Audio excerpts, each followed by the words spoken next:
नाज़रीन किराम अस्सलाम वालेकुम वरहमतुल्लाहि वबरकातुह।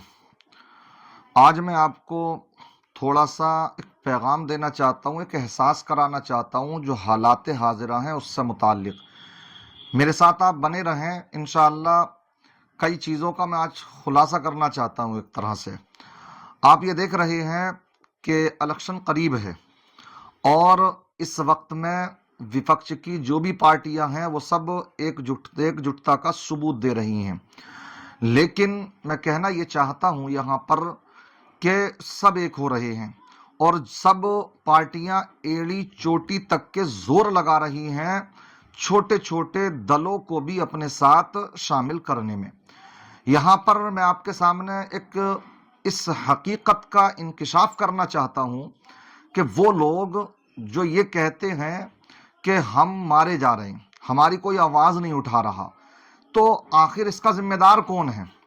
तो इसके ताल्लुक से मैं कहना चाहूँगा कि जो क़यादत है, क़यादत का फुक़दान नहीं, क़यादत तो है लेकिन क़यादत तस्लीम नहीं है हमें। हालात ये हैं।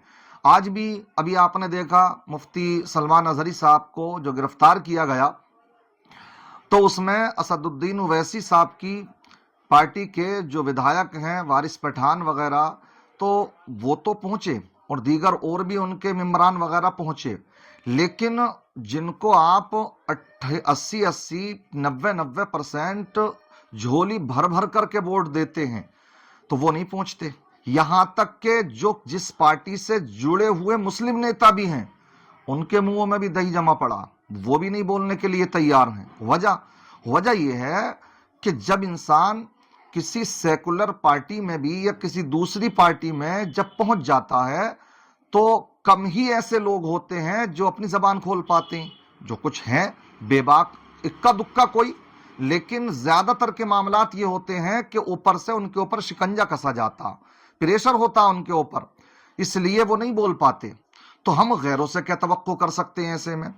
इसीलिए अगर आप ये चाहते हो कि आपकी आवाज बुलंद हो, आपके ऊपर जुल्म और सितम ना हो, आपके शाइर इस्लाम महफूज रहें, आपकी जानें महफूज रहें, आपके मकानात महफूज रहें, आपके बच्चों के मुस्तकबिल रोशन हो, तो उसके लिए जरूरी है कि अपनी लीडरशिप कायम करें, या ये है कि जो लीडर हैं उनको तस्लीम कर लीजिए। मगर क्या करा जाए उस कौम का कि जो उसको बेचारे को दलाल, असदुद्दीन ओवैसी को तो दलाल बता देते हैं। मेरे सामने कई लोगों ने इस तरह के तफसीरें करे, मैं बस उसी का खुलासा करना चाहता हूं आपके सामने। मेरा खून खोल जाता। मैं कहता हूं अच्छा दलील दीजिए, असदुद्दीन ओवैसी साहब को आप दलीलों से साबित कीजिए दलाल कि वो दलाल है। आप बीजेपी की बी टीम है, करो साबित आप। तो दलील क्या देते हैं कि वो लंगड़ी लूली, कि वो आजम खां जो है इतना खुल करके बोलते हैं, तो देखिए उनको ये सजा मिल रही है कि वो जेल में है, और बैरिस्टर असदुद्दीन ओवैसी साहब जो बोलते हैं वो खुला फिर रहे हैं, अभी तक उनको जो है इस तरह से कहीं कुछ भी नहीं हुआ। तो पहले तो इसका मैं एक जवाब ये दूंगा कि आजम खान की जबान में और उनकी जबान में जमीन और आसमान का फर्क है। कुछ चीजों में आजम खान कुछ ज्यादा ही वो कर जाते थे जो कि इंसानियत से गिरी बात है, बाकी अच्छे उर्दू दां हैं, अच्छी उर्दू बोलते हैं। दूसरी बात यह है कि अगर पढ़ाई लिखाई का मामला देखें तो असदुद्दीन ओवैसी साहब एक दायरे में बोलते हैं, वो कानून के बेहतरीन जानकारी रखने वाले हैं, बैरिस्टर हैं वो। तो एक चीज ये भी है, वो अगर मुद्दे उठाते भी हैं तो वो मुस्लिम हुकूक की बात करते हैं, तो वो कोई भड़काऊ तो नहीं हुआ। वो तो इस अंदाज में अपनी कौम को अगर ये कहते हैं कि भाई तुम सिर्फ दरी उठाने वाले हो, तो इसमें कोई भड़काऊ तो नहीं हुआ मामला। और दूसरी बात मैं कहता हूं ठीक है चलो मान लिया, वो अगर बचे फिर रहे हैं और आजम खान साहब या दीगर जो हमारे बहुत से एमएलए एमपीज वगैरह जेलों में हैं अगर आज, तो उनको क्या मैं जेलों में कर दिया गया और असदुद्दीन ओवैसी साहब जेल में नहीं है, तो उसकी एक वजह समझ में आती है। वो बताऊं मैं आपको, बस 1-1.5 मिनट का वक्त लूंगा मैं आपके साथ में, मेरे साथ बने रहें, शायद मेरी बात से आप मुत्तफिक हो, और जो भी हो आपकी राय मेरी बात समझने के बाद में आप बताइएगा जरूर कमेंट करके, क्योंकि ये वक्त थोड़ा इलेक्शन का चल रहा है, इसलिए मैं इस वक्त में 1-2 बातें कहना चाहता हूं शरई एतबार से भी, क्योंकि उलमा की इस वक्त में ये जरूरत है कि वो अपने सही रहनुमाई करें। तो मैं ये कहना चाहता हूं कि देखिए असदुद्दीन ओवैसी साहब को शायद अगर शिकंजे में नहीं कसा जा रहा तो उसकी एक वजह है। वजह यह है کہ वो भी खड़े होते हैं। अच्छा, खड़े क्यों ना हो, उनका अधिकार है, खड़ा मैं भी हो सकता हूं, खड़ा वो भी हो सकते हैं, कोई भी हो सकता है ना, हमारा जमहूरी मुल्क है ना। तो वो खड़े होते हैं, उन सूबों में भी जाकर के खड़े हो जाते हैं कि जहां पर के उनका कोई विधायक नहीं है, लेकिन हाँ मुस्लिम अक्सरियत है वहां, तो इस नाते उनका हक तो बनता है ना, तो खड़े तो हो सकते हैं, वो अपनी पार्टी के मेंबरान को खड़ा भी कर सकते हैं। अब जब वो खड़े होते हैं तो वो ये कहते हैं कि देखिए बीजेपी को फायदा पहुंचा देते हैं, ये भी दलील है एक उनकी। मैं ये कहता हूं, मैं ज्यादा नहीं जाता कहीं, सिर्फ यूपी को ले लीजिए। यूपी में जितनी भी छोटी छोटी पार्टियां हैं, अगर वो बड़े किसी गठबंधन में शामिल ना हो, जैसे कि असदुद्दीन ओवैसी साहब को बेचारे को कोई चिमटे से पकड़ने के लिए तैयार नहीं होता, उनको कोई शामिल ही नहीं करता, इसी अंदाज में अगर दूसरी छोटी छोटी जो पार्टियां जिनके पास 4, 5, 7, 10, 12 विधायक मौजूद हैं, तो अगर इनको बड़ी पार्टियों का समर्थन ना मिले, उसमें गठबंधन में इनको शामिल ना किया जाए, तो इनका हश्र भी वही होगा जो असदुद्दीन ओवैसी का हो जाता हैगा। इसलिए अगर आप लोग मजबूत हो तो ये बात कह सकते हो ना कि हमारे 15, 20, 22% होने के बावजूद आखिर कुछ सीटें क्यों नहीं दी जाती हमारे मुस्लिमों को। असदुद्दीन ओवैसी को 2-4 सीटें दे दी जाएं विधानसभा के इलेक्शन में, या लोकसभा का इलेक्शन है तो उसमें कुछ सीटें दे दी जाएं, वो नहीं देते। जानते क्यों? ये समझने की जरूरत है। जिस दिन ये बात तुम्हारे समझ में आ गई जो अब मैं बयान करने के लिए जा रहा हूं, तो शायद तुम्हारी आंखें खुल जाएंगी।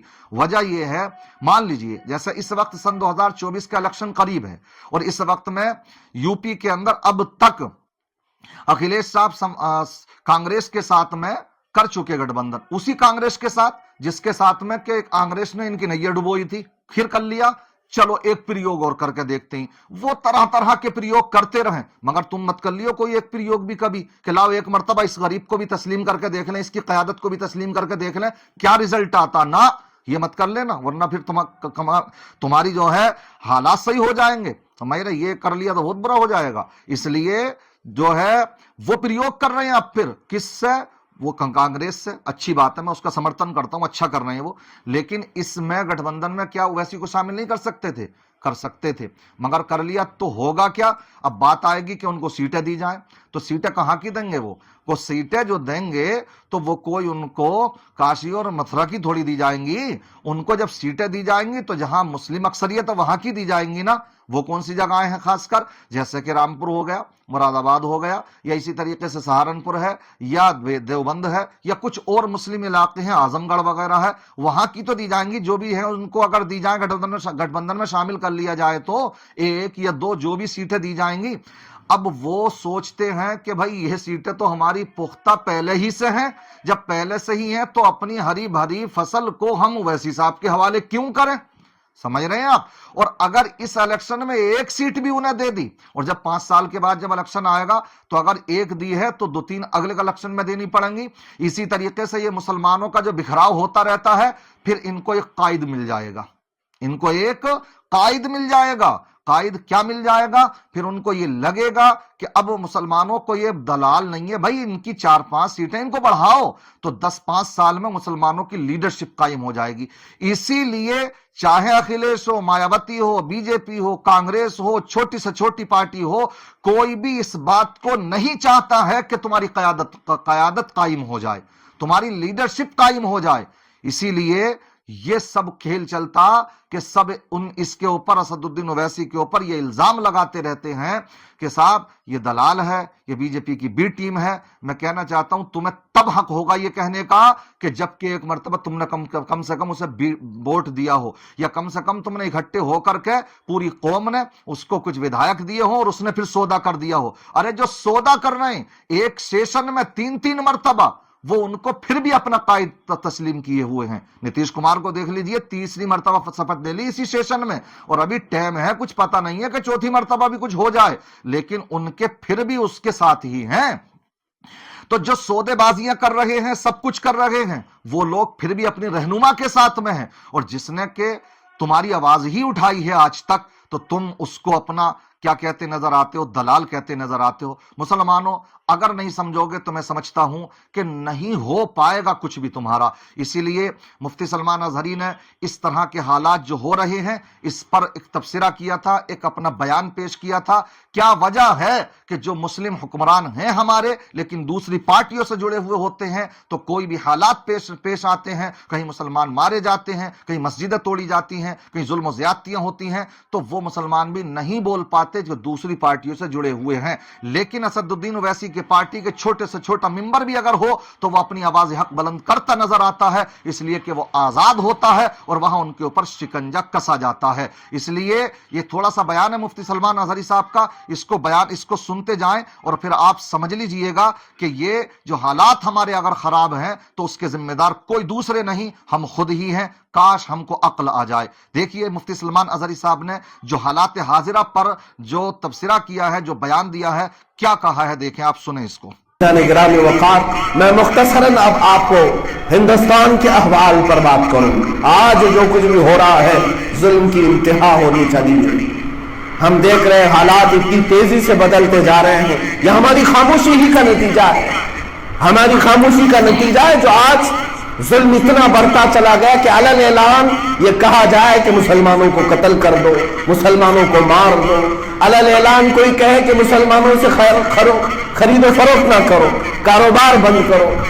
گجرات کے حالات اور سخت سے سخت ہوتے جا رہے ہیں۔ یہ پورا جو ماحول ہو رہا ہے اس کی وجہ یہی ہے کہ تم سارے ظلم کو خاموشی سے سہتے چلے گئے۔ مسجدیں ہمارے سامنے توڑی جاتی ہیں، دلی کے فسادات میں مسجدیں جلائی گئی، مزارات کی چادریں جلائی گئی، مینار پر چڑھ کر کے آتنکی حملے کرتے رہے۔ عزیزان گرامی وقار، یہ بات اس قدر بڑھتی چلی گئی کہ میں ان لوگوں سے آج گزارش کرتا ہوں کہ جنہیں اللہ نے زبان دی، طاقت دی، منصب دیا، کرسیاں دی، تو کم از کم اپنے وقت کے اور اپنے منصب کے صحیح استعمال کے ساتھ امت کے حق میں آواز تو اٹھاؤ۔ کل بروز قیامت تم شرمندہ اور ذلیل ہونے سے تو محفوظ رہو۔ دیکھا آپ نے، انہوں نے یہ کہا کہ اپنی زبانوں کو تو کھولیں تو تب جبکہ زبانیں اپنے قابو میں ہوں، وہ تو خود دوسروں کے شکنجے میں کسی ہوئی ہیں۔ اگر زبان زیادہ کھولی تو پھر اگلی مرتبہ ان کو ٹکٹ ہی نہیں ملے گا۔ اس لیے سب دیکھ رہے ہیں تماشا۔ یہ کیوں ہو رہا ہے؟ اس لیے ہو رہا ہے کہ ہمارے حالات یہ بن چکے ہیں کہ ہم اپنی قیادت تسلیم نہیں کرتے، اپنی لیڈرشپ نہیں بناتے۔ آج لوک سبھا میں جتنے بھی یو پی کے اندر مسلم حکمرانوں کو، مسلم کینڈیڈیٹ کو ٹکٹ دیے جا رہے ہیں تو کیا سب کے سب وہ اس سماج وادی پارٹی کے بلبوتے پر جیت کر کے آئیں گے؟ کسی ایک کو بھی ایسے کو ٹکٹ نہیں دیا گیا۔ سب جتنے بھی ایسے ہیں کہ اپنے بلبوتے پر جیت کر کے سماج وادی پارٹی کے کھاتے میں وہ سیٹیں ڈال دیں گے۔ میں کہتا ہوں یہی ایک ہو جائے، اس مرتبہ یہی پریوگ ہو جائے، 5 آئیں گی نا، تمہارے 5 سانسد بنیں گے تو اگلی مرتبہ 10 اور 20 بھی بنیں گے۔ سمجھ رہے ہیں؟ یہ بنانا ہی پڑیں گے، آپ کو اپنی قیادت تسلیم کرنا پڑے گی، ورنہ پھر کسی سے گلہ شکوہ کرنے کی ضرورت نہیں ہے۔ ایسے ہی اب ظلم و ستم سہتے رہو۔ اللہ کی بارگاہ میں دعا ہے اللہ تعالیٰ مسلمانوں کے حال زار پر رحم و کرم فرمائے، مسلمانوں کو صحیح قائد نصیب فرمائے، مسلمانوں کے اوپر ہونے والی ظلم و زیادتیوں کا خاتمہ فرمائے، ہمارے اس ملک میں امن و سکون قائم فرمائے۔ السلام علیکم ورحمۃ اللہ وبرکاتہ۔